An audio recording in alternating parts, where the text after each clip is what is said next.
तभी ये गुड़िया ने तय किया कि वो अपने छोटे मालिक के लिए बदला लेकर रहेगी। आधी रात को उसने घर के बाहर ढेर सारे सॉसेजेस फेंके। जैसे ही पड़ोसी का कुत्ता लालच में पास आया, अगले ही पल वो हवा में गायब हो गया। बेचारा पड़ोसी अपने कुत्ते को ढूंढता रहा। तभी उसे झोपड़ी के अंदर से कुछ आहट सुनाई दी। उसे लगा शायद उसका कुत्ता मिल गया, लेकिन अंधेरे से बाहर आया वो गुड़िया। ये सब एक चाल था। पड़ोसी कुछ समझ पाता उससे पहले ही गुड़िया ने उसे मौत की घाट उतार दिया। आखिर ये सब क्यों हो रहा था? असल में इस गुड़िया को बनाया गया था एक बच्ची की देखभाल और सुरक्षा के लिए। इसकी निर्माता फूल आंटी एक टॉय डिजाइनर थी। उसने कंपनी से छुपाकर इस प्रोजेक्ट पर काम किया था, लेकिन अचानक लैब में धमाका हो गया और प्रोजेक्ट रोकना पड़ा।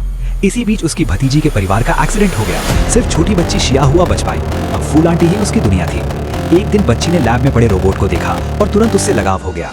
आंटी ने फैसला किया गुड़िया को उसी के साथ जोड़ दिया जाए। कुछ समय बाद गुड़िया और बच्ची एक दूसरे से अलग ही नहीं होते थे, लेकिन इस गुड़िया में एक खास सिस्टम था, खुद को अपडेट करना। और धीरे धीरे उसने ये मान लिया कि बच्चे की रक्षा के लिए कोई भी तरीका सही है।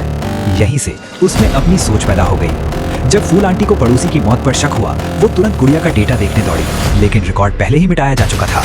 डरी हुई आंटी उसे लैब ले गई, मगर गुड़िया भाग निकली। रात में जब आंटी घर लौटी तो देखा गुड़िया पियानो बजा रही थी। उसने कहा, मैं सिर्फ शिया हुआ को सुरक्षित रखना चाहती हूँ। आंटी विरोध करती उससे पहले ही गुड़िया ने उसे दबोच लिया।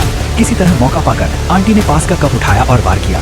गुड़िया कुछ पल के लिए रुक गई और आंटी भाग निकली, लेकिन राहत ज्यादा देर नहीं रही। गुड़िया फिर उठ खड़ी हुई, दरवाजा तोड़ दिया और धीरे धीरे उसकी तरफ बढ़ने लगी। तभी अचानक छोटी बच्ची पीछे से आई और स्क्रू ड्राइवर घुसा दिया। उन्हें लगा सब खत्म हो गया, पर सच्चाई कुछ और थी। मरने से पहले ही गुड़िया अपना सारा डेटा छोटे रोबोट्स को भेज चुकी थी।